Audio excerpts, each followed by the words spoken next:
Granny আজকের মতো ছুটি দাও, ইফতারে তো সময় হয়ে গেল। ইফতারের আরো সময় বাকি, আর একটু পরো। শরবত বানাইতে হইব না, আমি উঠি। তুই বানাবি শরবত? হ্যাঁ গ্র্যানি। তাহলে আজকের মতো ছুটি।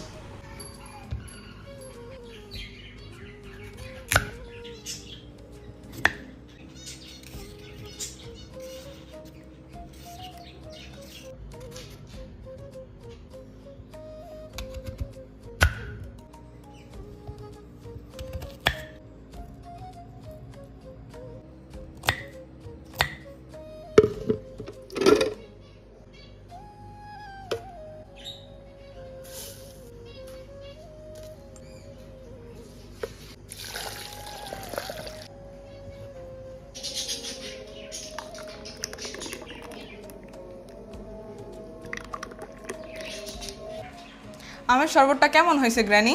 শরবতটা অনেক চমৎকার করে বানাইছো, ইফতারের পর খাইলে প্রাণটা জুড়াইয়া যাবো। ঠিকই বলছো গ্র্যানি।